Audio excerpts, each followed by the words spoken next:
Salut à tous, on se retrouve aujourd'hui pour une nouvelle vidéo et aujourd'hui je vais vous parler de la PlayStation et de son menu caché.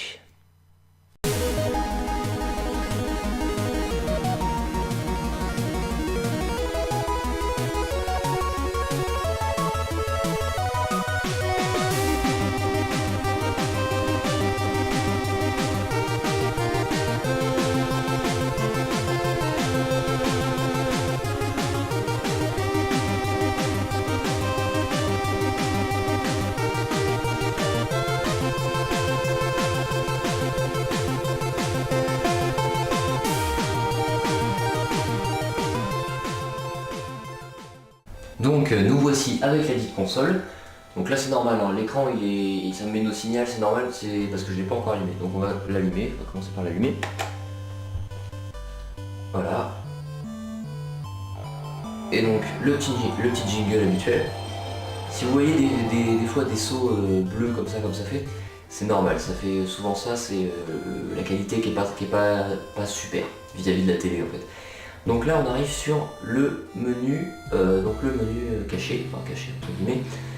Pour accéder à ce menu, il suffit juste de ne pas mettre de CD dans la console et en fait vous allez vous retrouver avec donc le menu memory card, dont vous pouvez accéder aux différentes sauvegardes, et le menu qui nous intéresse aujourd'hui, le menu CD player. Donc on va démarrer pour voir ce que ça fait. Donc là on va démarrer donc le menu comme dit précédemment. Donc voilà, on atterrit sur ce menu vide là pour l'instant.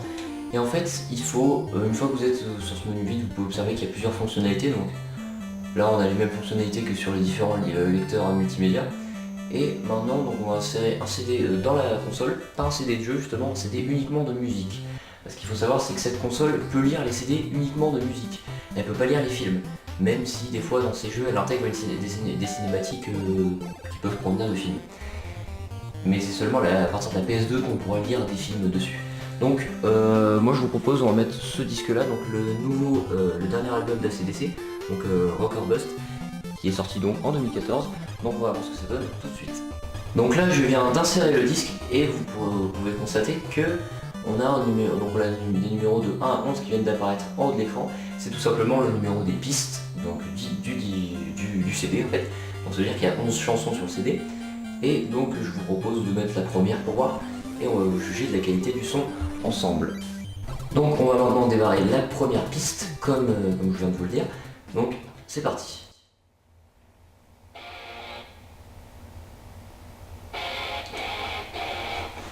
Donc on peut constater que le son est assez bon pour la première console. Je tiens à rappeler que ce CD date de 2014 alors que la console, enfin la mienne en tout cas, date de 2000. Il y a quand même une sacrée différence. Et donc là, on se retrouve sur un mode un petit peu... en fait, on a différents modes pour mettre la musique. Donc je vous propose qu'on les essaye tous. Donc on a le mode Dome, qui provoque, comme le mode Hall ou le mode Search, une espèce de résonance un petit peu. Après le mode Hall, une résonance un peu moins poussée quand même. Après le fameux mode Church, qui est que je pense le plus connu.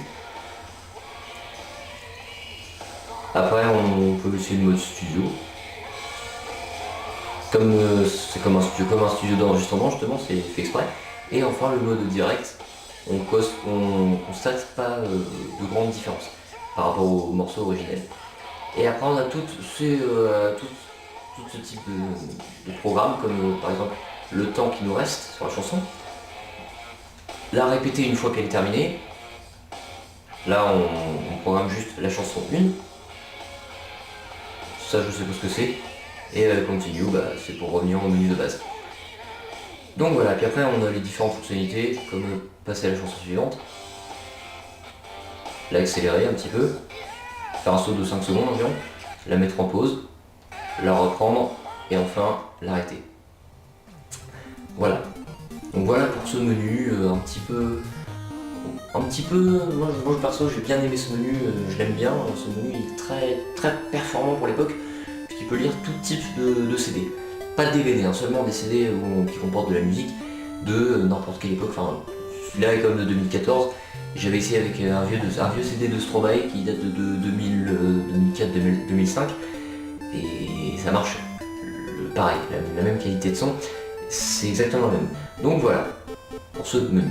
En tout cas. Donc là, pour finir la vidéo, je vous propose de regarder le menu Memory Card qui est proposé avec le menu CD. Donc je vais le lancer. Et donc là, en fait, vous pouvez voir qu'il apparaît toutes mes sauvegardes, donc les sauvegardes de mes jeux. Donc, là, si je fais copie, on va voir tous les jeux. Donc là, par exemple, Crash, donc le premier Crash Bandicoot. Après, on a donc Spyro.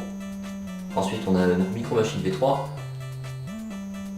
Ensuite, Die Hard Trilogy, Rayman, Gran Turismo et Heart of Darkness. Donc ça, c'est les seuls jeux auxquels j'ai fait une sauvegarde sur cette console. Du moins avec ma seule carte mémoire. Donc là, je vais quitter le mode copie, le deuxième mode pour copier, pour toutes les copier ou pour les supprimer. Après, en fait, on a, comme vous pouvez le voir, il y a le slot 1 et le slot 2, c'est deux emplacements de carte mémoire, puisqu'on peut mettre deux emplacements de carte mémoire qui seront juste au-dessus des manettes. Mais ça, je vais vous le mettre dans le prochain épisode du Maître Corner qui sera consacré à la console en elle-même. Vous pourrez découvrir un petit peu plus le design de la console ainsi que les manettes et autres. Et ça, on verra ça plus tard. Donc, voilà, donc cette vidéo est à présent terminée. Voilà, je vous ai fait faire un petit tour, je vous ai fait découvrir un petit peu ce menu, le menu de la console, le menu un petit peu, pas caché, mais le menu que pratiquement personne n'utilise. C'est vrai, je me sens un peu seul quand je fais ça, mais bon, voilà, donc j'espère que cette petite vidéo vous a plu. Surtout, n'hésitez pas à vous abonner, à mettre un pouce bleu, n'hésitez pas à commenter les vidéos pour dire ce que vous en avez pensé, et n'hésitez pas à la partager. Voilà, à la prochaine.